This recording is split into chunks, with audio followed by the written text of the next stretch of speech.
A Igreja Católica é a maior instituição cristã do mundo, hoje contando com mais de 1,2 bilhões de membros e uma tradição de quase 2.000 anos de história.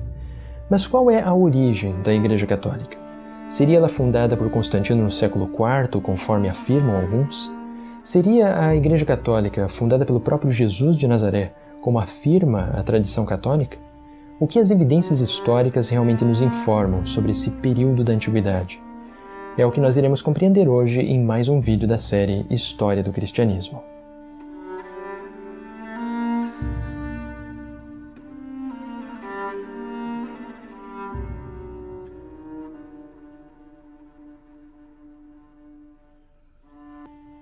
Sejam muito bem-vindos a mais um vídeo aqui do canal. Atualmente é bastante comum encontrarmos muitas pessoas que acreditam que a Igreja Católica foi fundada ou então se originou a partir do IV século, seja com Constantino a partir do Concílio de Nicéia do ano de 325, ou ainda nas décadas finais do IV século com o imperador Teodósio, mas especificamente a partir do Édito de Tessalônica, que foi responsável então por fazer com que o cristianismo se tornasse, a partir deste momento, a religião oficial do Império Romano. No entanto, ambas estas ideias de dizer de que o catolicismo surgiu no IV século, elas simplesmente não têm nenhum respaldo nas evidências históricas. Para nós compreendermos a história do catolicismo e as origens da Igreja Católica, nós temos de ainda voltar muitos e muitos anos antes de Constantino. Nós temos de voltar mais de 200 anos antes, ainda no início do período pós-apostólico da Igreja, mais especificamente com um dos escritores mais proeminentes da Igreja nessa época, que foi Inácio de Antioquia. Inácio de Antioquia também aqui eu considero, para aqueles que tiverem oportunidade de observar suas cartas, que contém uma riqueza de informações muito preciosas para aqueles que querem conhecer a respeito da história do cristianismo pós-apostólico. Ele escreve diversas cartas a vários cristãos que se encontravam nas diversas regiões já do Império Romano e nos traz então essas informações sobre como estava sendo o desenvolvimento destas comunidades cristãs. E mais especificamente para o nosso estudo de hoje sobre a origem da Igreja Católica, uma destas informações que Inácio de Antioquia nos traz é mais especificamente em sua carta aos cristãos de Esmirna, então a sua epístola aos esmirnenses no capítulo 8º. Vamos então aqui fazer uma pequena leitura dela para ver o que nos informa a respeito da Igreja Católica. Segui todos ao bispo, como Jesus Cristo segue ao Pai, e ao presbítero como aos apóstolos. Respeitai os diáconos como a lei de Deus. Sem o bispo ninguém faça nada do que diz respeito à Igreja. Considerai legítima a Eucaristia realizada pelo bispo ou por alguém que foi encarregado por ele. Onde aparece o bispo, aí esteja a multidão. Do mesmo modo que onde está Jesus Cristo, aí está a Igreja Católica. Algo muito interessante, então, sobre esta carta ou epístola aos esmirnenses é que nós temos a primeira evidência na história do nome Igreja Católica. E aqui nós estamos no período pós-apostólico, estamos aqui por volta do ano de 110 da Era Comum. Então, o Novo Testamento, talvez até algumas das epístolas, como por exemplo 2 Pedro, que nós temos no Novo Testamento, talvez nem tivesse sido escrita ainda, porque 2 Pedro foi a última epístola que nós encontramos no Novo Testamento. Provavelmente foi concluída por volta do ano de 125, talvez então depois ainda de Inácio de Antioquia. E nós observamos aqui claramente que nós temos o nome Igreja Católica. E também já temos uma certa estrutura por episcopos, que são então traduzidos comumente por bispos, que determinam então a liderança para os cristãos. Os cristãos eles não estariam unidos ou não estariam então se aproximando de Jesus Cristo se não fosse pelo intermédio do bispo e também da Eucaristia oficializada pelo bispo. Isto é algo muito interessante que também fará parte da Igreja Católica, como ela ainda o faz nos dias de hoje. E também um outro detalhe muito importante sobre a história da Igreja Católica e sobre o início, ou os anos iniciais do cristianismo e seus desenvolvimentos, no início do II século mais especificamente, é que nós observamos já uma ruptura bastante acentuada com relação à sua matriz religiosa judaica.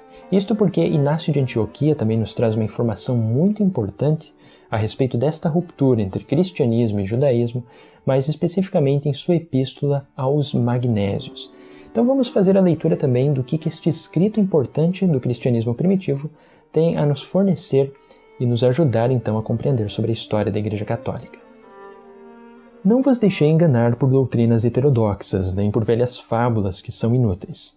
Com efeito, se ainda vivemos segundo a lei, admitimos que não recebemos a graça. Aqueles que viviam na antiga ordem das coisas chegaram à nova esperança, e não observam mais o sábado, mas o dia do Senhor, em que a nossa vida se levantou por meio dele e da sua morte. É absurdo falar de Jesus Cristo e ao mesmo tempo judaizar. Não foi o cristianismo que acreditou no judaísmo, e sim o judaísmo no cristianismo, pois nele se reuniu toda a língua que acredita em Deus. Meus caríssimos, não vos escrevo isto por ter sabido que alguns dentre vós se comportam desse modo. Então aqui nós encontramos já esta grande ruptura entre cristianismo e judaísmo. E também já neste momento nós conseguimos separar aquilo que vai se tornar a religião judaica, que está se tornando então o judaísmo rabínico mais especificamente, e aquilo então que é o cristianismo, considerado então por Inácio de Antioquia como sendo a Igreja Católica. Mas aqui existem alguns detalhes que são muito importantes de nós compreendermos a respeito deste período da história do cristianismo e também da história da Igreja Católica. Isto porque, neste período histórico, nós ainda não podemos utilizar necessariamente o termo ortodoxia para a Igreja Católica.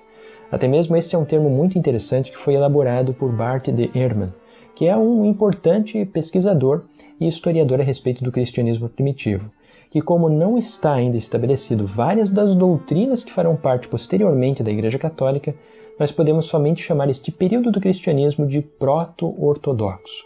A ortodoxia é algo que virá mais depois. Isto porque, por exemplo, a doutrina da Trindade, que será algo muito comum, que será parte da ortodoxia na Igreja Católica, ela não faz parte ainda da compreensão de grande parte dos cristãos. Ainda nós não encontramos em nenhum desses escritos do segundo século, por exemplo, a menção de Trindade. Ainda não estava, então, definido como era a relação de Jesus de Nazaré com Deus e também a relação com o Espírito Santo. Ainda estava sendo pensado e discutido no cristianismo a respeito destes assuntos. Também, por exemplo, a proeminência do Papa, ou o bispo que se encontrava em Roma, também ainda não é encontrado neste período de tempo. Cada um dos bispos, especialmente nas capitais ou regiões mais importantes do Império Romano, eles tinham uma autoridade equivalente. O bispo de Roma ele não tinha uma proeminência que possa ser perceptível de acordo com as evidências históricas que nós temos. A proeminência do bispo de Roma, que posteriormente vai se tornar o Papa e o cabeça das igrejas, só começa a se tornar mais clara a partir do final do segundo século, em que ele faz decisões importantes já, por exemplo, a respeito da data da celebração da Páscoa, que será ainda ratificada pelo Concílio de Nicéia do quarto século do ano de 325. Aqui também alguns detalhes que ainda faltam ser elaborados é, por exemplo, o cânon que irá formar o Novo Testamento. Aqui nós ainda não temos um cânon bíblico. Então, os cristãos eles ainda não sabem, ou então não têm uma compreensão exata sobre quais são os livros que são autoritários ou menos autoritários. Por exemplo, aqui se utiliza, assim como várias outras cartas de Paulo, em quase igual autoridade, o Didaque. Também temos o Pastor de Hermas, que é um escrito bastante importante dos inícios do cristianismo, dentre vários outros conjuntos de escritos que estão lado a lado com os escritos do Novo Testamento. E também aqui nós não vemos ainda claramente, segundo as evidências que nós temos da história, a ideia da iconoclastia, ou ainda propriamente uma devoção aos santos da Igreja Católica. Isto é algo que nós podemos observar de forma mais clara ao final do segundo século, em que nós já temos até mesmo em catacumbas de Roma o desenho da Virgem Maria. Então nós podemos considerar que provavelmente ali é que estava começando já a devoção à Virgem Maria, entre o final do segundo século e início do terceiro, com base nessas pinturas então que os cristãos tinham. E também que nós vamos observar posteriormente ainda com os escritos da patrística. Então aqui a ideia de que o catolicismo ele surgiu no quarto século, ela simplesmente não corresponde em nada com as evidências históricas que nós temos, nem de documentos escritos da patrística e nem de evidências arqueológicas dos cristãos primitivos. Esta ideia, aqui, não lamento dizer, mas é simplesmente uma grande fantasia. Dizer de que o cristianismo ou que o catolicismo surgiu no quarto século é algo que podemos considerar de certa forma tão absurdo quanto a ideia muito recorrente nos dias de hoje de dizer de que a Terra ela é plana, que se encontra bastante visto aqui na internet e se popularizou essa ideia nas redes sociais. Até mesmo já tive até aqui no canal alguns terraplanistas comentando aqui embaixo. Esta ideia é simplesmente um absurdo porque não corrobora com nenhuma das evidências que nós temos da história e sobre a Terra plana, evidências da ciência de uma forma geral. Então, realmente, essa ideia sobre a Igreja Católica surgindo no quarto século não tem sustentação histórica alguma. Mas talvez aqui uma pergunta que muitos devem estar se fazendo é por que então se popularizou a ideia de que o catolicismo surgiu no quarto século? Ou quem então, ou quais foram as pessoas responsáveis por desenvolver esta ideia? E esta ideia ela surge mais especificamente em fileiras de reformadores protestantes, de muitos cristãos então que tinham um viés anticatólico e também antipapa e tentavam restaurar aquilo que seria o cristianismo da Era de Ouro. A Era de Ouro seja dos apóstolos, como é observada em Atos dos Apóstolos, ou ainda a Era de Ouro do período das perseguições, quando o Império Romano realizava perseguições esporádicas aos cristãos ainda antes do cristianismo ser aceito como uma religião, sem então serem perseguidos, a partir do Édito de Milão do ano de 313 com Constantino. E é interessante também observar que alguns grupos cristãos, mais especificamente ainda, grupos de origem milerita, que vem então de William Miller do século XIX, como por exemplo os Adventistas do Sétimo Dia, obviamente com todo respeito à Igreja Adventista e aos possíveis Adventistas que acompanham aqui os vídeos do canal, os Adventistas eles elaboraram várias ideias diferenciadas a respeito até mesmo de interpretações do Apocalipse e do livro de Daniel, para dar suporte às ideias de que o catolicismo ele seja, na verdade, um grande paganismo do cristianismo, ou um grande sincretismo religioso entre a religião romana e a religião cristã com o objetivo de fornecer poder ao Império Romano. Isto nós podemos observar claramente na ideia, por exemplo, de que faz parte do pensamento dos adventistas, com base em uma interpretação que se encontra no capítulo 12 do livro de Apocalipse, relacionado à mulher que foi para o deserto, que simbolizaria então a igreja, por um período de tempo que se interpreta como sendo 1260 dias proféticos, que em profecia formariam então 1260 anos. Então representaria ali o período em que a igreja apostólica verdadeira estaria escondida daquilo que seria a igreja apostatada, as perseguições que seria a igreja católica encabeçada pelo Papa, que estaria perseguindo os verdadeiros cristãos. Uma outra ideia também que é muito desenvolvida pela corrente de pensamento adventista é uma reinterpretação daquilo que se encontra nas profecias de Daniel, como por exemplo a quarta besta do capítulo 7 de Daniel, que tem os seus 10 chifres. Segundo a ideia dos adventistas, seriam então esses 10 chifres simbolizando os 10 povos bárbaros que invadiram o Império Romano e derrubaram o Império a partir do ano de 476, e esse chifre maior, que prefere blasfêmias contra o Senhor, como é considerado lá por Daniel, derruba 3 chifres, e este chifre maior, então, que se levanta, que mudaria os tempos e a lei, seria o próprio Papa de Roma. No entanto, ambas essas ideias aqui, novamente, com todo respeito aos adventistas que acompanham, mas simplesmente são ideias completamente sem respaldo nenhum na história. São realmente puras fantasias. Por exemplo, mencionar a ideia de que os cristãos foram perseguidos pelo Papa na Idade Média e que foi mantido então o cristianismo apostólico original escondido da Igreja, escondido de Roma, e que surgiu, por exemplo, que é mencionado até mesmo por Ellen White no capítulo 4 de seu livro O Grande Conflito como sendo os valdenses, isto não corresponde nem à própria história dos valdenses, em que até mesmo a igreja valdense dos dias de hoje ela reconhece que ela se originou no século XII, ao final do século XII, pelas pregações de Pedro Valdo. Lamento dizer, mas é uma ideia completamente fantasiosa. A mesma coisa acontece com a interpretação da quarta besta do capítulo 7 de Daniel. Isto claramente é uma referência àquilo que estava acontecendo em todo o pano de fundo histórico em que foi desenvolvido o livro de Daniel, que é o último livro que faz parte da Bíblia hebraica. Isso mais especificamente no segundo século.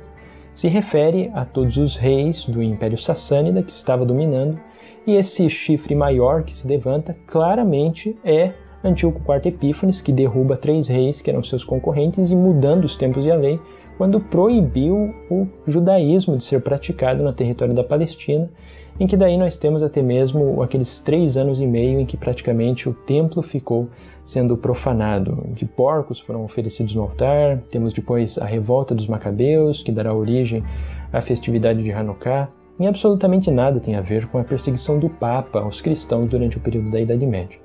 Isso é uma reinterpretação, uma reelaboração da história, que além de não ter quaisquer respaldo em evidências históricas do período medieval, é uma reinterpretação errônea dos próprios livros bíblicos de Daniel e de Apocalipse. Aqui eu apenas fiz esse pequeno parênteses sobre os adventistas, que eu considero uma preocupação um pouco maior, porque como eu pessoalmente sou professor de história, historiador, eu já observei alguns seguidores adventistas, professores de história adventistas, levando as profecias de Daniel para ensinar a história do período medieval às crianças do ensino fundamental e ensino médio.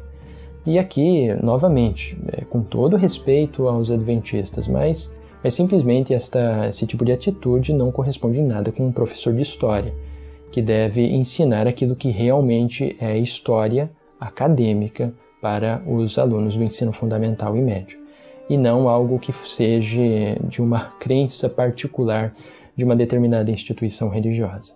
Agora aqui, a próxima questão que então nós temos é de que forma então que surgiu o catolicismo? A partir de que momento que nós podemos afirmar de que a Igreja Católica se originou? Quando ela nasceu? Ela poderia ser considerada então como tendo a sua origem especificamente com Jesus de Nazaré? E para nós respondermos esta pergunta, se podemos considerar de que Jesus de Nazaré foi o fundador da Igreja Católica, como afirma a tradição católica, nós inicialmente temos de compreender alguns dos métodos que são utilizados nos dias de hoje com relação à busca pelo Jesus de Nazaré histórico. Aqui uma questão muito importante que cabe aqui salientar a respeito de como é feita uma pesquisa em história dos escritos bíblicos, mais especificamente do Novo Testamento que nós estamos estudando agora, por um historiador. É importante nós compreendermos aqui um pouco a respeito de como se deu a história dessa leitura do Novo Testamento.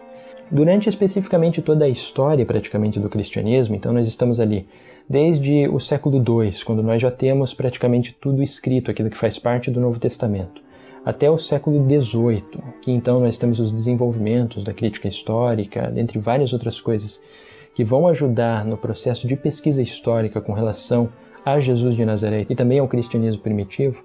Até este momento, então, que nós temos praticamente 1.700 anos de história, até o século XVIII, então, a Bíblia ela era entendida de uma forma geral como sendo a palavra inspirada da parte de Deus, como é interpretada também tanto por judeus e cristãos dos dias atuais.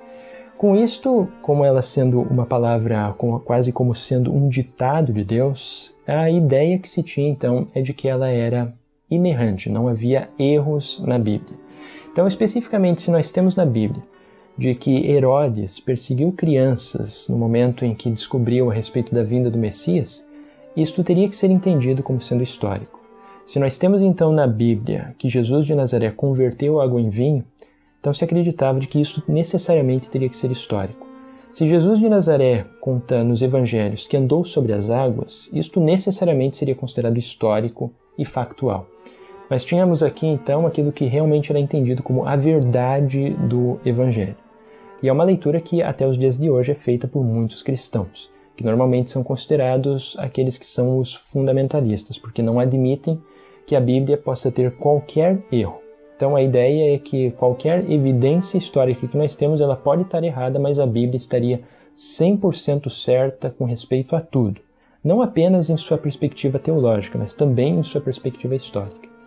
No entanto, a partir do desenvolvimento dos métodos da pesquisa histórica, quando eles foram aplicados aos documentos que nós encontramos na Bíblia, se descobriu de que isto não poderia ser sustentado com relação à história. Aqui não especificamente sobre a teologia que vai da fé de cada pessoa. É por isso até mesmo que muitos cristãos dos dias atuais aceitam sem nenhum problema aquilo que é a crítica histórica, reconhecendo que o Novo Testamento teria então uma verdade de fé, que é uma leitura possível. No entanto, a questão relacionada à pesquisa histórica, ela é um pouco mais diferente e se observou então aqui alguns problemas. Por exemplo, aqui um dos problemas que poderia citar, com relação ao período que durou as pregações e o ministério de uma forma geral de Jesus de Nazaré. Se nós lermos apenas aquilo que se encontra nos evangelhos sinóticos, aqui colocando eles por ordem de datas, Marcos como sendo o primeiro evangelho, depois Mateus e Lucas, nós observamos de que Jesus de Nazaré esteve na cidade de Jerusalém para celebrar a Páscoa apenas uma única vez. Isto implicaria de que o ministério dele foi de cerca de, no máximo, 1 ano. Já se nós observarmos o Evangelho de João, nós observamos 3 idas de Jesus a Jerusalém, o que implica de que o ministério de pregações dele seria ao todo 3 anos. Algumas pessoas às vezes se perguntam, bom, mas isso poderia significar apenas de que os 3 evangelistas decidiram suprimir 2 idas a Jerusalém de Jesus de Nazaré. Mas ainda fica no ar a questão por que eles iriam suprimir algo que é tão importante quanto as outras 2 idas de Jesus a Jerusalém. O fato aqui que nós temos é um conjunto de tradições que é diferente da outra. Enquanto em João nós vemos que o ministério de Jesus é 3 anos, é claramente visível de que nos evangelhos sinóticos foi apenas 1 ano. E até mesmo isso é algo interessante, porque como nós sabemos de que o evangelho de João ele foi o último evangelho a ser escrito, e também ele é considerado o evangelho menos histórico da perspectiva crítica, boa parte dos acadêmicos e historiadores atualmente consideram de que provavelmente o mais correto é que o ministério de Jesus foi apenas 1 ano ou ainda menos do que 1 ano. Uma outra questão também aqui que é difícil de nós conseguirmos conciliar, com relação à última ceia de Jesus de Nazaré. Segundo o que nós vemos nos sinóticos, a última ceia claramente foi uma ceia de Páscoa. Aconteceu no dia da Páscoa. No entanto, se nós formos para o Evangelho de João, a ceia acontece antes do período da Páscoa. É claro que existem certas ideias, bastante inteligentes até mesmo, de vários desses cristãos mais fundamentalistas que consideram que o Evangelho ele tem que estar certo em todos os aspectos, mas de uma perspectiva histórica, obviamente que são 2 tradições claramente distintas e nós temos que fazer uma escolha sobre qual que poderia ter uma historicidade maior e qual que teria uma historicidade menor. Uma outra questão também muito importante que nós observamos de diferença nos evangelhos, que é com relação a toda a genealogia de Jesus de Nazaré, a quem foram então os seus pais. A genealogia que nós encontramos em Mateus é claramente distinta da que nós encontramos em Lucas. E novamente vem a pergunta, qual que poderia ser a genealogia mais historicamente provável, ou se alguma delas é historicamente provável? Ou ainda uma outra questão, como nós fazemos para poder tentar então algum tipo de conciliação entre 2 histórias da natividade que são completamente distintas? A natividade que nós temos em Mateus é diferente da natividade que nós temos em Lucas. Novamente, são 2 diferentes tradições. Aí vem a pergunta, será que elas podem ser consideradas em algum sentido histórico? Ou não podem ser consideradas? Então, muitas e muitas perguntas começaram a surgir a partir daí. E algo também muito interessante que nós observamos é que essa tentativa de conciliar os evangelhos em uma única unidade, como é uma tentativa normalmente observada pelos cristãos mais fundamentalistas que aceitam que o evangelho ele tem que ser uma verdade por completa, inclusive no âmbito histórico, foi algo até mesmo tentado pelos cristãos no período primitivo ao final do 2º século, com Taciano, que é uma obra chamada de Diatessaron, em que ele fez com que todos os 4 evangelhos que nós temos formassem então uma única obra. Essa obra de Diatessaron, de Taciano, ela até mesmo ficou um tanto, se espalhou bastante por igrejas que nós encontrávamos no Oriente. No entanto, ela de certa forma não pegou na igreja de uma forma geral, porque claramente os cristãos, desde o período antigo, observavam que de fato existiam coisas que não eram bem conciliadas. No entanto, estas incongruências entre os escritos evangélicos, eles normalmente ficavam um pouco mais por debaixo dos panos, não era muito comentado pelos teólogos das épocas posteriores, mas claramente se torna evidente a partir da crítica histórica com relação aos evangelhos e ao Novo Testamento. A partir do século XIX também vieram outras novidades bastante interessantes e importantes com relação aos estudos relacionados à Bíblia e relacionados também a esta perspectiva histórica. Estas descobertas elas não foram apenas importantes no âmbito do cristianismo de uma forma geral, mas essas descobertas com relação à pesquisa em crítica histórica e crítica textual, elas foram também mesmo importantes e tiveram um impacto até mesmo na religião judaica com relação à Torá, que hoje todos os acadêmicos, exceto, obviamente, aqueles que são os mais fundamentalistas, eles aceitam de que a Torá ela não é um livro apenas que foi escrito por uma única pessoa. Ela é um grande conjunto de escritos que foram posteriormente reunidos em um só. Então é por isso que muitas vezes a Torá ela é chamada de que tem o escrito javista, eloísta, sacerdotal, deuteronomista, ainda várias outras formas ou hipóteses documentárias para explicar a origem do Pentateuco. mas ele é um grande complexo literário. E a mesma ideia também começou a ser adotada e começou a ser observada também, fazendo-se uma crítica textual minuciosa com relação aos evangelhos que nós temos. Então, hoje se tem quase um consenso acadêmico de que o Evangelho de Marcos ele é o evangelho mais primitivo que nós temos no Novo Testamento e ele serviu de base para se escrever e para se desenvolver o Evangelho de Mateus e o Evangelho de Lucas. Então nós encontramos quase a totalidade do material que se encontra em Marcos nesses dois evangelhos. E um outro detalhe também bastante importante que a crítica textual trouxe é de que nós tínhamos fontes comuns no Evangelho de Lucas e Mateus que não se encontravam em Marcos. Foi daí que surgiu a ideia de um outro evangelho que não chegou até nós. Como as pessoas perguntavam qual é esse evangelho, e como essas críticas textuais surgiram na língua alemã, é daí que veio a ideia de Quelle, que significa qual em alemão, que é onde se originou aquele famoso evangelho chamado Evangelho que é na verdade somente a letra inicial de Quelle. É daí então que surge essa ideia de que os materiais mais primitivos dos evangelhos é o Evangelho de Marcos e o Evangelho que corresponde a essa tradição que nós encontramos tanto em Mateus quanto em Lucas também, bem interessante. E uma outra questão também que foi claramente observada pela crítica textual é que, de fato, o evangelho que tem uma menor historicidade é aquele que se encontra mais distante dos eventos relacionados a Jesus de Nazaré, que é o Evangelho de João, que nós vemos uma cristologia bastante acentuada, bastante alta já no Evangelho de João.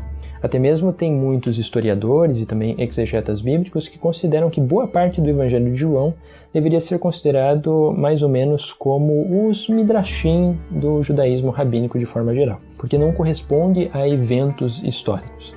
Corresponde muito mais a ideias teológicas que os cristãos tinham já ao final do primeiro século. Então, estas conclusões da crítica textual elas também devem ser levadas em conta quando vamos fazer uma pesquisa relacionada ao Jesus de Nazaré histórico. Mas então, tendo isto em mãos e já sabendo a respeito dessas conclusões sobre a crítica textual, uma pergunta então que fica flutuando aqui em nossas mentes é como nós podemos então saber, com base em tudo isto, o que Jesus de Nazaré disse e o que Jesus de Nazaré não disse.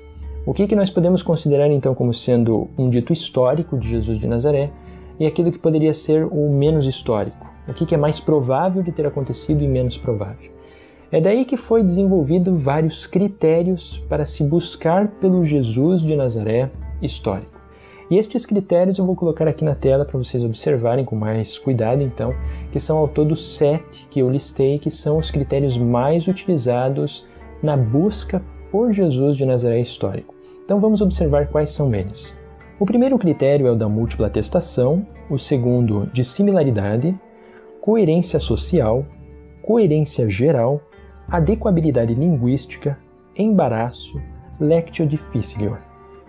Aqui nós temos então os 7 critérios mais utilizados pela busca relacionada ao Jesus de Nazaré histórico. O primeiro critério que eu coloquei então no topo da lista é aquele que é considerado o mais importante com relação a esta busca, que é a múltipla atestação. Isto significa que se nós encontrarmos um dito de Jesus de Nazaré que se encontra tanto no Evangelho de Marcos quanto no Evangelho que, então nós poderíamos considerar que está em ambos os 3 evangelhos ali, bem colocados pela crítica textual. Se nós também encontrarmos esse mesmo dito no Evangelho de João, ou ainda em uma outra fonte externa, como por exemplo nas cartas de Paulo, ou ainda o que alguns outros colocam como sendo também válido, o Evangelho de Tomé, alguns estudiosos consideram que Tomé pode ter alguma coisa que reflita uma tradição que não se encontra nos sinóticos e remonte ao Jesus de Nazaré histórico. Colocando tudo isto junto, poderia ser então que esse determinado dito de Jesus de Nazaré tem uma alta probabilidade de ser histórico. Então, se um dito de Jesus se encontra apenas em um único evangelho, a possibilidade de ser histórico é muito mais reduzida, porque nós não temos então uma múltipla atestação. Então, esse critério ele é considerado um dos mais fortes quando nós vamos fazer a busca pelo Jesus de Nazaré histórico. O segundo critério que nós temos é o da dissimilaridade. Se alguma coisa que nós encontramos dos evangelhos não corresponde àquilo que era a fé ou aquilo que era mais comum de ser utilizado pelos cristãos, ele então é mais provável de ser histórico. Aqui tentando descomplicar então um pouco o que vem a ser a dissimilaridade. É aquilo que nós encontramos, por exemplo, de inscrição no topo da cruz em que foi crucificado então Jesus, em que nós temos Rei dos Judeus. Especificamente, Rei dos Judeus não era um título que era utilizado pelos cristãos para se referir a Jesus de Nazaré. Normalmente o título que era utilizado era Cristo, ou então era Senhor, ou então era Messias, e não Rei dos Judeus. E também Rei dos Judeus é um título que nós temos múltipla atestação nos evangelhos. Então a possibilidade desse título ser realmente histórica se torna bastante alta, porque passa tanto pelo critério da múltipla atestação quanto pelo critério da dissimilaridade. Estes dois critérios são os mais fortes, são os dois considerados mais fortes a serem utilizados quando se faz uma pesquisa sobre Jesus de Nazaré histórico.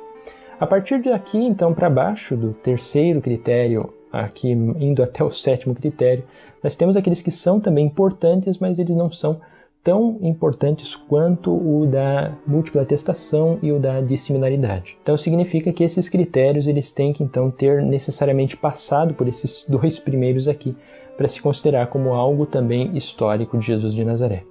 O que nós temos, o próximo, é o de coerência social, que basicamente significa de que se algo que nós encontramos dos evangelhos não corresponde a todo o contexto histórico de Jesus de Nazaré na Palestina do primeiro século, início ainda do primeiro século, isso significa que a possibilidade dele ser histórico é reduzida.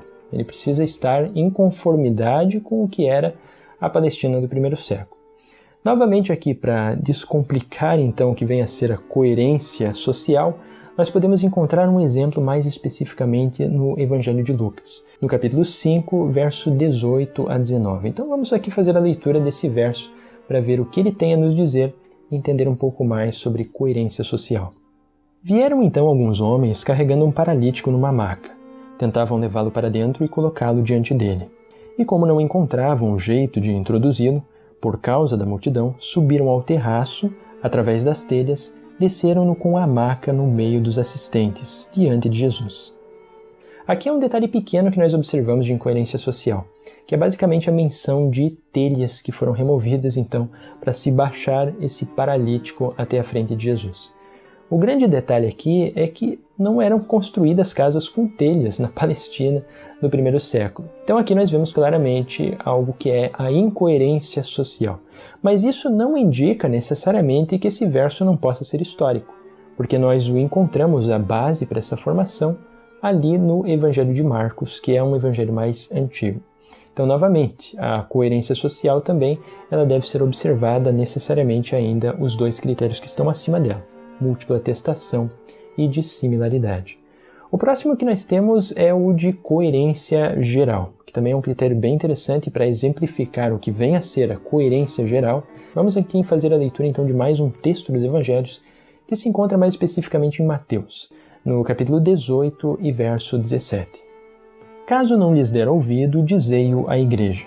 Se nem mesmo a igreja der ouvido, trata-o como gentil ou publicano.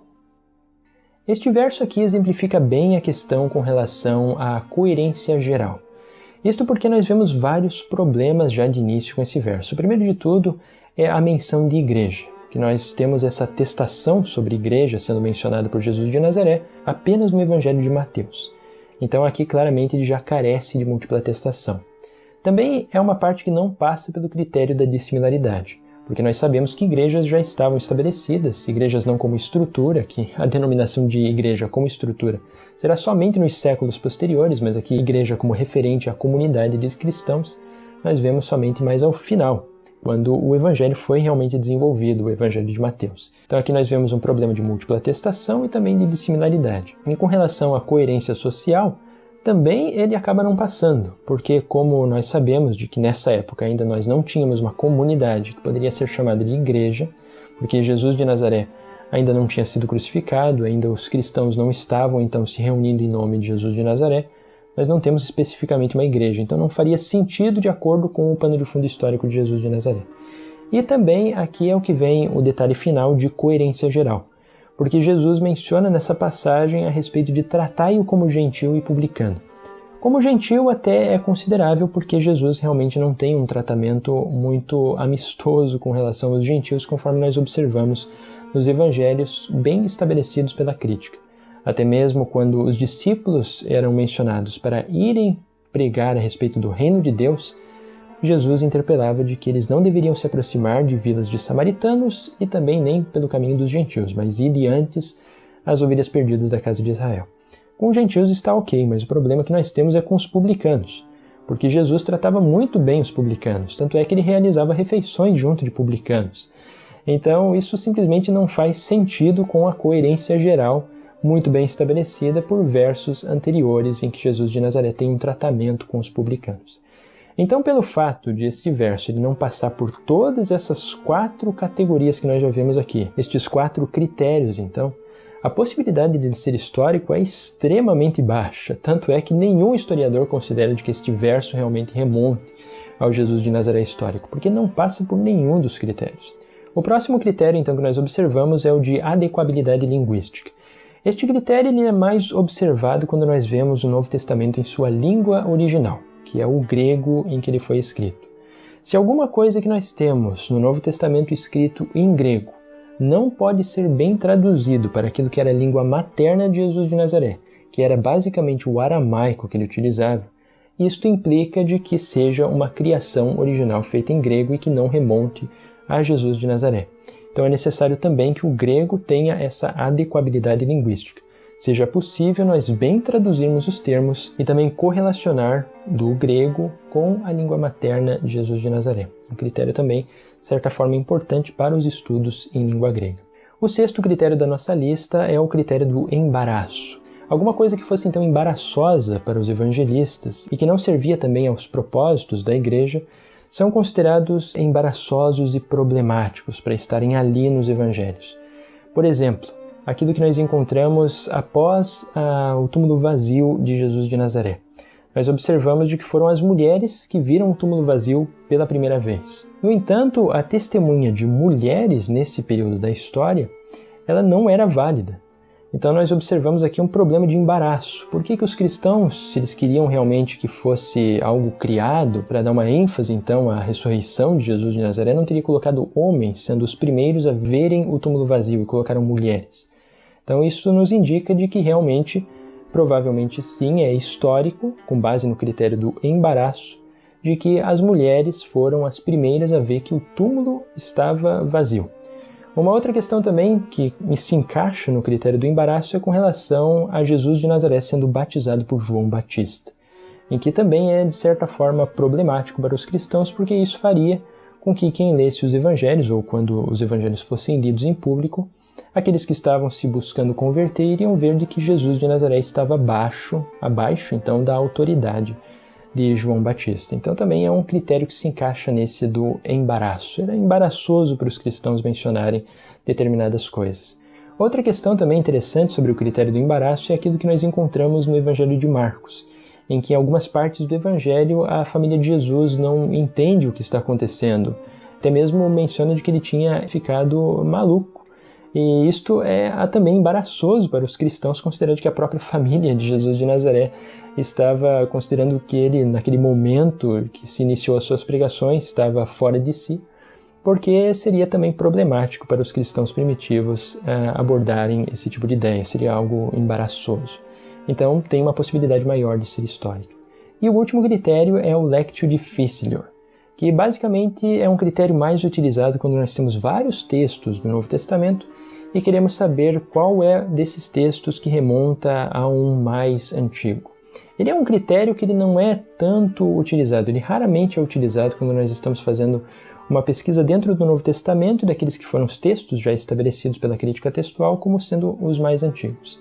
Ele é um critério mais utilizado quando se está comparando os textos do Novo Testamento com outros textos e ainda outras fontes que remontam também a pergaminhos mais antigos do Novo Testamento. Então, quando nós temos uma leitura que seja mais difícil, é considerado que essa leitura seria uma possibilidade de ser mais histórica. Porque se tem a tendência, de acordo com cada copista, e à medida que os evangelhos vão sendo copiados, eles tentariam fazer com que o evangelho fosse facilmente compreendido, especialmente para o seu público de língua grega e também aos gentios que eles estavam tentando converter, aos não-judeus. Então, uma leitura difícil seria complicada para os seus propósitos. Então, se nós temos uma leitura que seja mais difícil em um conjunto de manuscritos, esta seria preferível como provavelmente a mais histórica. Então aqui nós vimos basicamente os 7 critérios mais utilizados, mas não são os únicos critérios que nós podemos utilizar para tentar reconstruir o Jesus de Nazaré histórico. São vários outros ainda que são utilizados por historiadores e também que muitas vezes estão sendo revistos, repensados, colocados novos critérios. É um conjunto em si bastante grande, de acordo com a necessidade e o momento também de cada pesquisador e de cada historiador com relação à busca pelo Jesus de Nazaré histórico. Mas aqui um detalhe também que é importante com relação à pesquisa relacionada ao Jesus de Nazaré histórico é que isto não significa necessariamente, ou as conclusões que os historiadores chegam, de que isto vai ser uma perspectiva real de Jesus de Nazaré. Isto porque em história, a história geral como um todo, o passado ele é uma coisa que já não mais existe. Então, toda vez que um historiador vai tentar reconstruir com base em evidências aquilo que foi o passado, o máximo que nós conseguimos é somente uma aproximação. Mesma coisa ocorre até mesmo com a história do Brasil, quando os portugueses chegaram aqui no descobrimento do Brasil, ali em 1500. O que nós lemos nos livros de história é apenas uma aproximação daquilo que foi o evento de 1500. Mas nós não devemos entender de que isto realmente corresponde à total realidade, que é praticamente inescapável de tantas coisas que teriam naquele momento histórico. Mesma coisa com relação, por exemplo, à Revolução Francesa. Se tem muitos livros escritos sobre a Revolução Francesa e ela é grandemente estudada. No entanto, todos estes livros eles são apenas aproximações com base nas evidências históricas daquilo que foi a Revolução Francesa. Isso não implica que seja uma descrição total e uma descrição real em todos os detalhes da Revolução. É apenas uma aproximação que nós temos. E a mesma coisa acontece com Jesus de Nazaré histórico. As fontes de evidências, elas, como é um período da história muito antigo, elas ainda são menores. Então, toda vez em que nós vamos observar a respeito das pesquisas relacionadas a Jesus de Nazaré histórico, também devemos ter ciência de que nós não estamos necessariamente diante do Jesus real como ele realmente foi. Mas nós estamos de uma tentativa, com base naqueles que são os critérios acadêmicos da pesquisa histórica, em remontar a esta pessoa, Jesus, que viveu no território da Palestina no primeiro século. Aqui um outro detalhe também muito importante, que normalmente se pergunta aqui no canal, é se Jesus de Nazaré foi uma pessoa real. E aqui, com base em todas as evidências que nós temos, e que é praticamente um consenso acadêmico, Jesus foi sim uma figura histórica real. Ele foi uma pessoa real que viveu na Palestina do primeiro século. Nós temos muitas e muitas evidências que atestam esta realidade. Mas eu ainda irei explorar elas com mais cuidado em vídeos futuros aqui, somente se referindo a esta pergunta, se Jesus de Nazaré realmente existiu. Mas é praticamente considerado como um fato de que ele realmente é uma figura real da Palestina do primeiro século. Mas isso necessariamente não implica de que o historiador acredite que tudo que se encontra no Novo Testamento deve, em consequência, ser levado como sendo real. Por exemplo, aquilo que eu já mencionei, transformação de água em vinho, Jesus andando sobre as águas, até mesmo se o historiador considera ou não que ele seja o Messias ou que seja o Deus encarnado. Isso são questões teológicas, mas de uma forma histórica, geral, se considera sim, assim como aqui no canal eu como historiador também considero, que Jesus foi sim uma figura real no período da Judéia do primeiro século. Muito bem, agora que nós compreendemos então todos esses critérios relacionados à busca pelo Jesus de Nazaré histórico, agora aqui vamos então retomar aquilo que vem a ser a pergunta inicial de nossa pesquisa. Jesus de Nazaré pode ser considerado como o fundador da Igreja Católica? E para nós respondermos essas perguntas, já tendo em nossas mentes também estes critérios utilizados pelos historiadores, é que nós vamos agora observar quais são os versos que dão o fundamento para que Jesus de Nazaré teria ou não sido o fundador da Igreja Católica ou então de qualquer igreja. Então o primeiro verso que nós vamos ler é aquilo que se encontra mais especificamente no Evangelho de Mateus, no capítulo 16, verso 18 a 19, que é um verso muito importante e também fundamental para muitas questões relacionadas à doutrina católica. Também eu te digo que tu és Pedro, e sobre essa pedra edificarei a minha igreja, e as portas do Hades nunca prevalecerão contra ela. Eu te darei as chaves do reino dos céus, e o que ligares na terra será ligado nos céus, e o que desligares da terra será desligado nos céus. Então, com este verso, para aqueles que prestaram bastante atenção com relação aos critérios que são utilizados na crítica histórica, já vão de início perceber alguns problemas com relação especificamente a estes dois versos. O primeiro problema que nós encontramos é que ele só é unicamente mencionado no Evangelho de Mateus. Isso significa que nós não temos múltipla atestação, que é um dos critérios mais fortes. Com isto, a historicidade desse verso, como sendo um dito de Jesus de Nazaré histórico, ela cai bastante. Nós não temos esta múltipla atestação. Um seguinte problema que nós observamos também é com relação à dissimilaridade. Novamente, se está mencionando a igreja, conforme até mesmo aquele outro verso que nós lemos no mesmo Mateus, capítulo 18, que não faz parte de todo o contexto e do pano de fundo histórico de Jesus de Nazaré. Essa menção da igreja ela se encaixa muito mais naquilo que era o pensamento dos cristãos no período em que estavam se estabelecendo comunidades e também, mais especificamente, do momento em que o evangelista desenvolveu este escrito, que foi mais ao final do primeiro século. Então, isso reduz também, porque não passa pelo critério da dissimilaridade. E também um outro problema que nós observamos aqui nestas passagens do capítulo 16 de Mateus é que provavelmente ele pegou até emprestado de Marcos, que nós encontramos sobre Jesus de Nazaré perguntando aos discípulos: quem dizeis que eu sou também, em Marcos? Mas nós observamos que estes versos que nós lemos, do verso 18 e o verso 19, se eles forem removidos do texto, eles fazem com que o texto continue fazendo total sentido. Eles simplesmente são versos que não fazem falta. Então vamos ler de novo o capítulo 16 e observarmos agora este mesmo capítulo, mas removendo tanto o verso 18 quanto o verso 19, para ver como fica o contexto geral do que nós temos descrito ali em Mateus no capítulo 16. Então lhes perguntou: e vós, quem dizeis que eu sou? Simão Pedro respondendo disse: tu és o Cristo, o Filho do Deus vivo. Jesus respondeu-lhe: bem-aventurado és tu, Simão, filho de Jonas, porque não foi carne ou sangue quem te revelaram isto, e sim o meu Pai que está nos céus. Em seguida proibiu severamente os discípulos de falarem a alguém que ele era o Cristo. Então aqui vocês puderam observar também que eu coloquei ali em vermelho aqueles dois versos que seriam então subtraídos. E nós observamos que eles continuam fazendo ainda todo o sentido. Com isto, todas as evidências indicam de que este verso certamente é um acréscimo, seja ou do evangelista Mateus, ou ainda seja um acréscimo posterior por algum editor do evangelista Mateus. Mas a possibilidade deste verso remeter ao Jesus de Nazaré histórico, como uma tradição que foi transmitida oralmente, é extremamente baixa. Tanto é que basicamente se há um consenso nos acadêmicos e estudantes a respeito do Novo Testamento de que este verso realmente não foi dito por Jesus de Nazaré histórico. Ele é uma criação do evangelista ao final do primeiro século.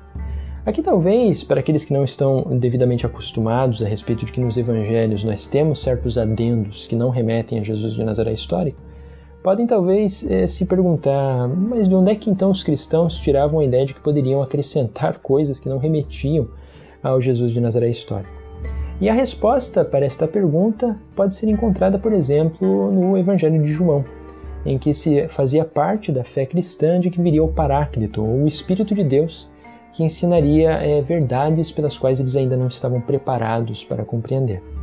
É daí que vem a ideia de que os cristãos eles podem, se forem considerados então sendo inspirados pelo Espírito de Deus, acrescentar ideias que não remetem propriamente ao Jesus de Nazaré, mas sim acrescentar ideias que foram desenvolvidas posteriormente pelo pensamento cristão, já com Paulo, com os apóstolos, com os evangelhos, entre várias outras ideias que se desenvolveram ali durante o período dos apóstolos e também ao final do primeiro século, quando estavam sendo desenvolvidos então os evangelhos. Os cristãos não viam nenhum problema então com relação a isto. Um outro detalhe também importante é que os evangelhos eles não devem ser entendidos como comumente o são, como sendo biografias de Jesus de Nazaré. Eles não são biografias de Jesus. Se fossem, eles conteriam vários outros detalhes, como o relacionamento de Jesus com sua família, todas as questões relacionadas ao período antes de João Batista, sobre Jesus de Nazaré. Os evangelhos eles foram desenvolvidos com propósitos muito específicos. E nós observamos, inclusive, esses propósitos ainda bastante descritos pelo evangelista João, que também é interessante nós fazermos aqui uma leitura para entendermos melhor a respeito dos evangelhos, também como eles devem ser tratados pela perspectiva do historiador. Então vamos ver o que o evangelista João fala, mais especificamente escreve, no capítulo 20, verso 30 a 31 de seu evangelho. Vamos fazer uma pequena leitura aqui a respeito deste. Jesus fez ainda diante de seus discípulos muitos outros sinais que não se acham escritos neste livro. Esses, porém, foram escritos para crerdes que Jesus é o Cristo, o Filho de Deus, e para que, crendo, tenhais vida em seu nome. Então aqui nós observamos com o evangelista João que ele descreve claramente que o objetivo de ele ter sido escrito, o Evangelho de João, aqui no exemplo, é para que as pessoas crescem de que Jesus era o Filho de Deus e tivessem a vida eterna nele. Ele não é um escrito histórico de Jesus de Nazaré simplesmente imparcial. Ele tinha um objetivo muito específico em sua mente. Então também nós devemos ter um certo cuidado quando nós fazemos leituras relacionadas aos evangelhos. Nós não devemos pensar de uma forma ingênua que eles são escritos imparciais a respeito da história de Jesus de Nazaré. Eles têm sim propósitos muito específicos. E aqui também cabe acrescentar que no campo da história, nenhum escrito, na verdade, ele é imparcial com relação à história. Qualquer historiador do período da Antiguidade, até mesmo do período moderno, ele sempre tem ideias próprias que, vez ou outra, acabam indo em direção aos seus escritos e são colocadas, então, nos seus escritos. Então, nós, como seres humanos, nós temos a limitação de que nossos escritos não são imparciais. Até mesmo aqui como exemplo do meu canal aqui, por mais que eu tente fazer um material que seja o máximo imparcial e também com uma perspectiva acadêmica, com base naquilo que é a análise acadêmica, obviamente que por vezes eu cometo erros e também por vezes eu posso ter alguma parcialidade, porque é algo que eu tenha de conhecimento prévio, apesar de eu tentar subtrair o mínimo possível disso. Mas nós observamos aqui, com relação aos evangelhos, que eles não devem ser entendidos de forma alguma como imparciais com relação à vida e obra de Jesus de Nazaré.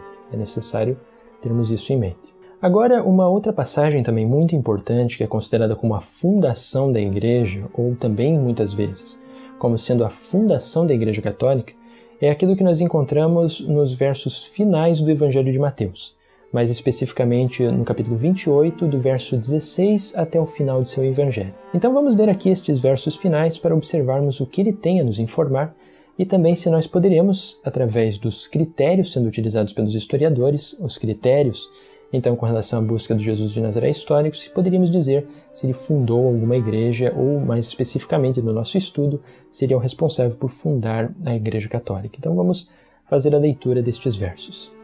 Os 11 discípulos caminharam para a Galileia, a montanha que Jesus lhes determinara. Ao vê-lo, prostraram-se diante dele. Alguns, porém, duvidaram. Jesus, aproximando-se deles, falou: Todo o poder me foi dado no céu e sobre a terra. Ide, portanto, e fazei que todas as nações se tornem discípulos, batizando-as em nome do Pai, do Filho e do Espírito Santo, e ensinando-as a observar tudo quanto vos ordenei. E eis que eu estou convosco todos os dias, até a consumação dos séculos. Aqui neste verso nós encontramos então aquilo que é chamado de a missão universal de Jesus de Nazaré, que ele ordena a seus discípulos após então o momento de sua ressurreição, com uma visão aos seus discípulos. No entanto, para aqueles também que foram leitores atentos, observaram aqui que nós temos vários problemas com relação aos critérios que determinam a historicidade desse verso. O primeiro problema deles é que nós temos aqui a menção a respeito de Jesus numa montanha da Galileia. Também carece de múltipla atestação. Nenhum dos evangelhos menciona essa montanha na Galileia em que ele teria aparecido. Nós encontramos uma menção um tanto semelhante ao que nós temos aqui em Mateus, com relação a essa missão dos apóstolos, mas ao final do Evangelho de Marcos, que é o evangelho mais primitivo, mais especificamente no capítulo 16 e versos finais ali de Marcos. No entanto, nós temos um problema aqui com relação ao Evangelho de Marcos, que daria talvez um suporte à múltipla atestação. Isto porque os manuscritos mais antigos que nós temos relacionados ao Evangelho de Marcos só vão até o verso 9. Isto significa que é mais provável de que algum evangelista posterior, algum redator posterior de Marcos, talvez no segundo século, tenha pego emprestado o Evangelho de Mateus para desenvolver os capítulos finais do Evangelho de Marcos. E até mesmo a maioria dos historiadores e exegetas bíblicos consideram de que não se deve entender os versos finais de Marcos como sendo do próprio evangelista, mas que sim foi um adendo posterior, em que o evangelho terminaria então ali por volta do verso 8º e verso 9. Então é ali que finaliza em si o evangelho de Marcos. Então, o problema que nós temos aqui claramente é o de múltipla atestação. Uma outra questão também muito importante que nós observamos neste aspecto é com relação à fórmula trinitária que Jesus de Nazaré revela. O problema com relação à fórmula trinitária, batizar em nome do Pai, do Filho e do Espírito Santo, é que no Novo Testamento inteiro nós não encontramos em nenhum lugar a respeito de um batismo na forma trinitária. Em Atos dos Apóstolos, no escrito de Atos, que foi desenvolvido também pelo evangelista Lucas, nós observamos sempre que o batismo é em nome de Jesus de Nazaré. E também nas cartas do apóstolo Paulo, nós observamos que ele menciona o batizados, ou batismo em Cristo. Então, mencionar o batismo trinitário é algo que denuncia muito a historicidade deste verso, como remetendo ao Jesus de Nazaré histórico. Aqui, apenas como nota, a primeira vez fora de Mateus que nós encontramos esse batismo com essa fórmula em nome do Pai, do Filho e do Espírito Santo, é somente no escrito posterior chamado Didaque, ou ainda o Ensinamento dos Apóstolos, que foi um escrito desenvolvido pelos primeiros cristãos, que se tem uma dúvida a respeito de se foi ou no final do primeiro século ou início ainda do segundo século. Mas no Novo Testamento é o único lugar em que nós encontramos. Um outro problema também que nós encontramos aqui, com relação a essa mensagem universal de Jesus de Nazaré que deveria ser levada a todas as nações, é que ela não corresponde ao critério de coerência geral de Jesus de Nazaré, conforme nós observamos nas missões que ele ordenou aos seus discípulos, em que não deveriam entrar em vilas dos samaritanos e nem andar pelos caminhos dos gentios, mas era uma mensagem mais exclusiva apenas aos judeus. Então nós temos aqui essa diferença também, que é importante, um contraste a respeito daquilo que é uma mensagem bem estabelecida por múltipla atestação e aquilo que nós encontramos apenas aqui no Evangelho de Mateus. E um último elemento também que denuncia contra a historicidade deste relato é porque no livro de Atos dos Apóstolos nós observamos de que o apóstolo Pedro ele teve muitos problemas com relação à aceitação dos gentios. Tanto é de que foi necessário que o apóstolo tivesse uma visão de um pano se abrindo do céu, em que haviam vários animais treif, animais impuros, segundo a lei de Levítico 11, sendo que Pedro era um judeu, só poderia então ter contato com os judeus, e que deveria matar e comer, simbolizando basicamente que a partir deste momento teria uma abertura aos gentios. Então, definitivamente não corrobora esse texto com nada do que nós temos de informações dentro do Novo Testamento inteiro. Isto novamente denuncia de que a possibilidade disso ser histórico é extremamente baixa. E nenhum historiador ou acadêmico com base na historicocrítica, exceto aqueles que têm uma profissão de fé católica ou então aqueles que são mais fundamentalistas, consideram de que esse texto seja válido como atestação de algo histórico que venha de Jesus de Nazaré. Com base nisto, com base nesses textos, então nós observamos de que a ideia de que Jesus de Nazaré fundou a Igreja Católica, ou ainda de que Jesus de Nazaré fundou qualquer que seja a igreja, qualquer comunidade cristã necessariamente reunida em seu nome, a partir daquilo que os cristãos acreditavam como sendo a sua ressurreição, é uma ideia simplesmente anacrônica, ela não corresponde, não bate com as evidências históricas. Muito provavelmente estava muito longe do pensamento do Jesus de Nazaré histórico fundar qualquer tipo de igreja. Então, definitivamente, de uma perspectiva histórica e uma perspectiva crítica, nós não podemos atribuir a fundação da Igreja Católica a Jesus de Nazaré. Bem como também nós não podemos atribuir a fundação de qualquer igreja a Jesus de Nazaré. Ele era muito mais um profeta apocalíptico, com uma pregação a respeito da vinda iminente do reino de Deus, que foi crucificado. Os primeiros cristãos então estavam tendo visões de Jesus de Nazaré, e a partir deste momento que nós temos a formação então da primeira igreja em Jerusalém. Mas que Jesus de Nazaré foi o fundador propriamente da igreja, segundo a crítica histórica, realmente ele não pode ser considerado como o fundador. Mas aqui então fica ainda a pergunta no ar. Se não foi nem Constantino que fundou a Igreja Católica, se não foi Jesus de Nazaré quem fundou a Igreja Católica, e se nós já vemos a existência de uma Igreja Católica com Inácio de Antioquia logo depois do período apostólico, afinal, em que momento que a Igreja Católica surgiu? E aqui, para nós compreendermos então em que momento poderíamos considerar de que a Igreja Católica surgiu, é necessário nós primeiramente entendermos algumas particularidades com relação a esses termos, o que significa igreja e o que significa católica. Primeiro de tudo, o termo igreja, como eu já mencionei também anteriormente, não significa uma estrutura, não significa um templo em que os cristãos se reúnem. Basicamente, onde há uma comunidade de cristãos reunidos com relação a Jesus de Nazaré, nós podemos já dizer que ali nós temos uma igreja. Esse termo é algo que provém do grego chamado eclésia, que era basicamente onde os gregos se reuniam para tomar decisões com relação à democracia grega. E foi um termo que foi atribuído também aos primeiros cristãos. Eles passaram a se chamar as suas reuniões de eclésias. Então, basicamente, esta é a definição de igreja, uma reunião de cristãos. E o que significa propriamente católico? Católico, basicamente, é um termo que significa universal. Então, uma igreja que ela tem uma abertura para todas as pessoas, ela é uma igreja católica, porque ela tem uma abertura universal. No entanto, definir a igreja católica apenas nesses critérios é, de certa forma, limitado, porque implicaria necessariamente que qualquer cristão, independente de sua fé em específica, se ele tivesse uma abertura para as pessoas, seria considerado católico. E nós observamos de que a igreja católica ela tem uma estrutura formada por episcopos, os bispos. Ela também tem um conjunto de escritos, que vão ser depois os escritos do Novo Testamento, ela tem os evangelhos, ela tem princípios básicos de doutrinas, então tudo isso são questões também que formam a Igreja Católica, como nós então a conhecemos. Então, a partir do momento da morte de Jesus de Nazaré, em que nós temos apenas um grupo de judeus reunidos, que não tinham então uma abertura ainda para aqueles que não eram judeus fazerem parte deste movimento, nesse momento nós ainda não podemos a chamar de Igreja Católica, porque falta essa catolicidade, falta essa universalidade. O que nos indica como o início da ideia a respeito de abrir um movimento para todos aqueles que não são judeus é algo que nós encontramos nos escritos de Atos dos Apóstolos no Novo Testamento, mais especificamente com o gentil Cornélio, que a partir do momento em que os cristãos observaram de que o gentil Cornélio manifestou certos dons espirituais, como por exemplo a glossolalia ou ainda a língua dos anjos, como é provavelmente o fenômeno que foi manifestado ali,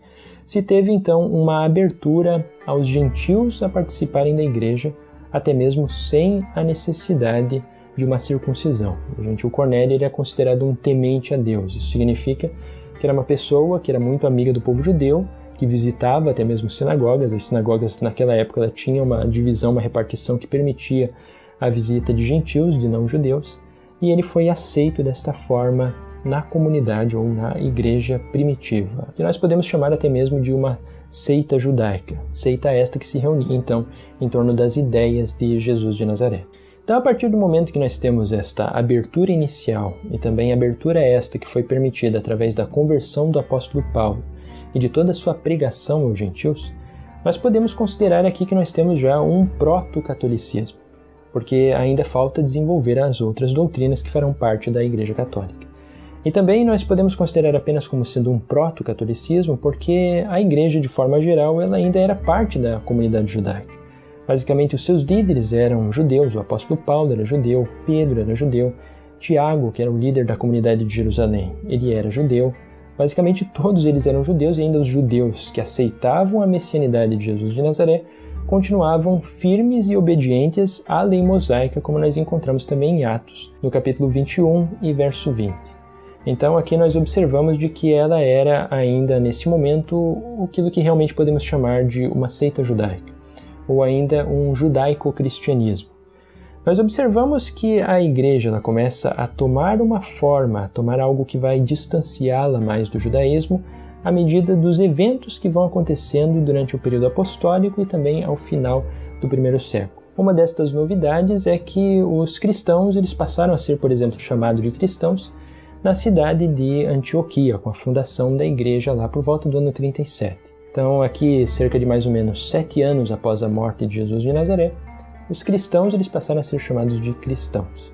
Aqui também apenas como nota, segundo a crítica histórica, Jesus provavelmente morreu no ano 30 e não no ano 33. Mas mais tarde aqui em outros vídeos ainda também irei explicar a respeito desta cronologia com relação à vida de Jesus de Nazaré. Então aqui nós temos então eles gradativamente se diferenciando do judaísmo. Uma outra questão também que vai diferenciar em muito o desenvolvimento do cristianismo e sua abertura aos gentios, e vai gradativamente moldar a sua catolicidade, podemos dizer dessa forma, é a respeito da conclusão que os apóstolos chegaram naquele que é chamado o Concílio de Jerusalém, em Atos 15, em que os gentios eles não foram obrigados a aderir a todas as leis mosaicas para se tornarem cristãos. Até mesmo em Atos 15 se coloca de que um gentio, se ele quisesse aprender as leis mosaicas, ele poderia seguir a uma sinagoga, porque existiam sinagogas nos maiores centros do Império Romano naquele momento. Mas eles não eram obrigados à circuncisão e só tinham que obedecer aos 4 critérios básicos que nós encontramos então em Atos no capítulo 15.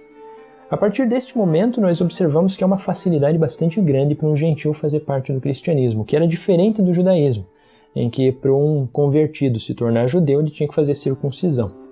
E aqui, lembrando, nós estamos num momento em que a circuncisão não era nada agradável, porque nós não tínhamos nem sequer anestesias, então era um feito realmente bem doloroso, de fato, para alguém que realmente quisesse converter ao judaísmo, enquanto que um cristão seria como se fosse uma espécie de comunidade judaica um pouco mais fácil de poder adentrar, porque não era necessário então nós termos a circuncisão. Com isto, gradativamente, o número de gentios convertidos foi se aumentando muito mais, enquanto que o número de judeus que aceitavam a Jesus de Nazaré como sendo o Messias foi cada vez se tornando mais reduzido.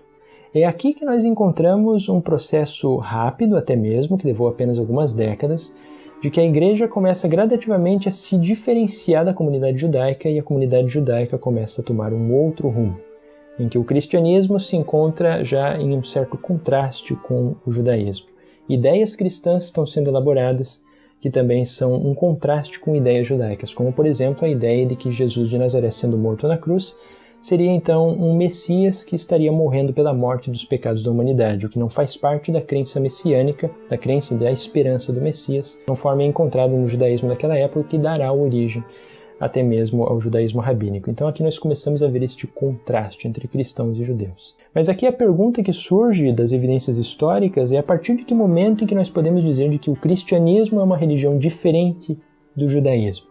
Nós temos um evento muito importante, que aconteceu no Império Romano, depois da tomada de Jerusalém no ano 70, a conquista dos romanos de todo o povo, assim como também a última grande revolta judaica de Massada, no ano de 74, que foi uma continuação de todo esse processo de revolta judaica, que vai desde o ano 66 até o ano 74. É a partir dessa revolta dos judeus contra Roma que nós vemos cada vez uma abertura maior e um distanciamento maior de cristãos e judeus. Tanto é que o Império Romano, após essa grande revolta dos judeus contra Roma, ele aplica aos judeus uma taxa chamada iudaico fiscus.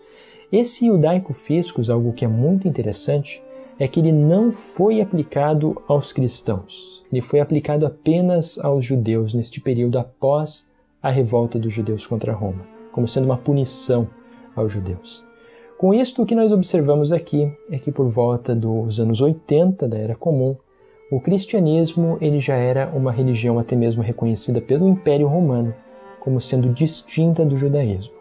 Então é a partir deste momento em que nós temos uma distinção, em que os evangelhos estão sendo escritos, em que a igreja está tendo uma liderança, em que tudo aquilo que é a raiz daquilo que se tornará o catolicismo, que nós vamos conhecer posteriormente, está ali, é que nós temos então aquilo que poderíamos considerar como o surgimento da Igreja Católica, como a conhecemos. Então é a partir deste momento em que nós podemos já afirmar com uma maior segurança que temos uma Igreja Católica.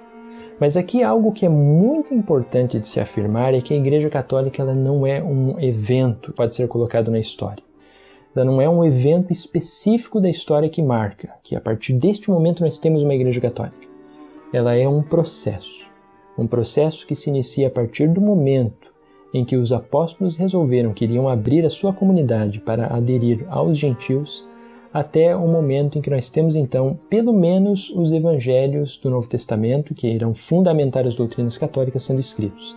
Então é todo um processo que envolve todo o primeiro século e talvez ainda o início do segundo século, em que nós já temos até mesmo os cristãos se denominando como católicos, como nós encontramos na carta de Inácio de Antioquia. É a partir deste momento que nós temos a origem da Igreja Católica. Agora aqui um detalhe que é importante. Nós podemos fazer então, como afirmam alguns padres, até mesmo em vídeos que ficaram bastante conhecidos do YouTube, afirmar de que a igreja nasceu católica. Obviamente que essa afirmação ela vai longe demais, porque nós observamos que o nascimento da comunidade cristã ela era apenas judaica, fechada apenas aos judeus. Levou ainda alguns anos para ver uma abertura aos gentios. Até mesmo Jesus de Nazaré nos evangelhos é mencionado tendo algum contato com os gentios, mas isso eram apenas exceções, não era regra. Então nós vemos que ela realmente nasceu como uma seita judaica e a sua catolicidade foi se formando no período apostólico, o que torna de fato a Igreja Católica como sendo a instituição mais antiga do cristianismo no mundo até os dias de hoje. Ela realmente tem a sua origem apostólica. De acordo com todas as evidências históricas, nós podemos afirmar isso. No entanto, aqui reafirmando que neste período de Inácio de Antioquia, nós não temos uma ortodoxia católica. Ela é aquilo que nós podemos chamar de apenas de uma igreja católica proto-ortodoxa, porque ainda falta muitas coisas que vão determinar então aquilo que será a base, ou aquilo que irá considerar um cristão como herege ou não. Para nós compreendermos então aquilo que nós poderíamos chamar de o desenvolvimento ou o nascimento da Igreja Católica Ortodoxa, com doutrinas muito bem estabelecidas, que quem não fosse fiel a essas doutrinas não poderia ser chamado de católico, nós vemos isto somente com o imperador Teodósio, a partir do momento então da proclamação do Édito de Tessalônica. É ali que nós temos o desenvolvimento da Igreja Católica Ortodoxa. Mas isso não significa que a Igreja Católica surgiu ali. Ela é todo um processo que se inicia ainda no período apostólico. Para nós compreendermos aqui no final do nosso estudo sobre as origens do catolicismo, que nós poderíamos chamar de catolicismo ortodoxo, vamos então compreender o que se encontra ali nesse Édito de Tessalônica do ano de 380, que é uma definição importante e também um documento muito importante para a história da Igreja Católica. Vamos ver o que ele nos diz ali, o imperador Teodósio. É nosso desejo que todas as várias nações que estão sujeitas à nossa clemência e moderação continuem a professar aquela religião que foi entregue aos romanos pelo divino apóstolo Pedro, como foi preservada pela fiel tradição e que agora é professada pelo pontífice Dámaso e por Pedro, bispo de Alexandria, homem de santidade apostólica. Segundo o ensinamento apostólico e a doutrina do Evangelho, acreditemos na única divindade do Pai, o Filho e o Espírito Santo, em igual majestade e em Santíssima Trindade. Autorizamos os seguidores desta lei a assumir o título de cristãos católicos, mas, quanto aos outros, visto que, em nosso juízo, eles são loucos e insensatos, decretamos que sejam marcados com o nome ignominioso de hereges, e não pretenda dar a seus conventículos o nome de igrejas. Eles sofrerão, em primeiro lugar, o castigo da condenação divina, e, no segundo, a punição de nossa autoridade, que, de acordo com a vontade do céu, decidiremos infligir. Então é a partir deste momento, com o Édito de Tessalônica, que os cristãos católicos estão muito bem definidos. Aqueles que estão de acordo com o Concílio de Nicéia e também com o concílio que vai ser elaborado posteriormente ao Édito de Tessalônica, que é o Édito de Constantinopla, no ano de 381, é que somente serão chamados de cristãos católicos. Os cristãos que não se adequam ao que foi estipulado por estes concílios, então, que são considerados concílios ecumênicos, eles não devem, a partir de então, ser chamados de cristãos católicos.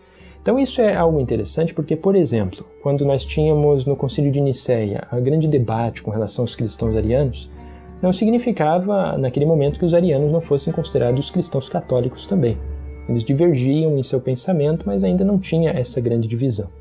Então é somente a partir do Édito de Tessalônica que nós temos essa divisão. Se você não acredita naquilo que foi estipulado pelo determinado concílio, você não deve ser considerado um cristão católico. Você deve ser considerado um herege.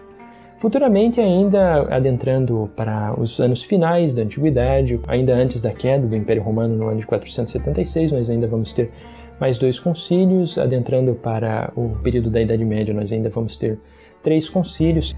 E estes 7 concílios é o que determinam aquilo que é a fé católica até os dias de hoje.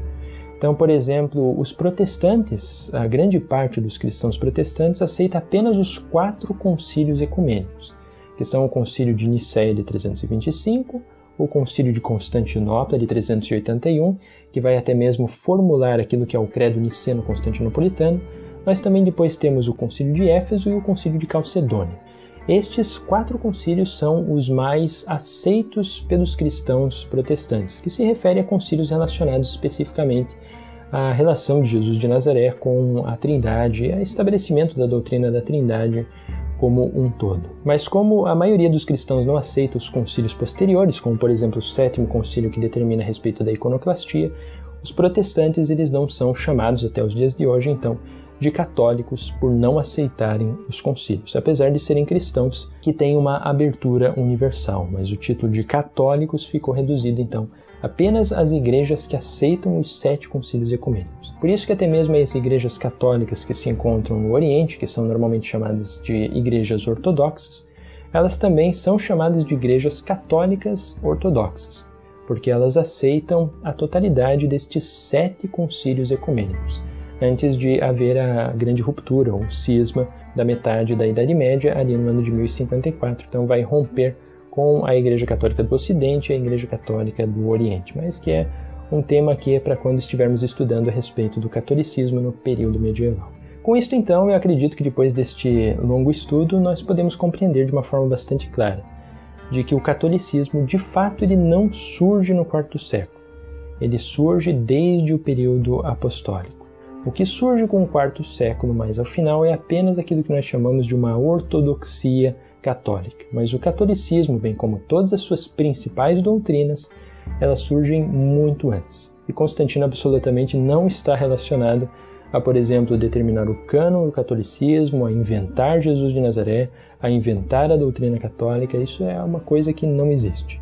É uma teoria da conspiração, conforme eu mencionei, igual a dizer de que a Terra é plana, ou ainda acrescentar aqui a ideia de que a Terra tenha só 6.000 anos de idade, que não corresponde a nenhuma das evidências que nós temos nas ciências. Com isso, eu agradeço muito a todos os que acompanharam a mais esse vídeo da série História do Cristianismo, e também aqui convidando aqueles que gostam dos estudos aqui do canal a quem sabe pensar em vir se tornar apoiadores aqui do trabalho que são realizados, para que cada vez vídeos possam ser feitos com mais velocidade e também que haja mais tempo para desenvolvê-los, que é uma produção inteiramente minha aqui do canal.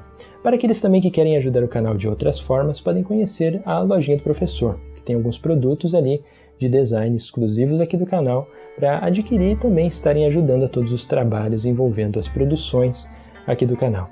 Agradeço então a todos, deixem o seu like, se inscrevam aqui no canal para receber os novos vídeos que em breve virão, tanto sobre história do cristianismo quanto sobre história judaica, e nos vemos então até o próximo vídeo.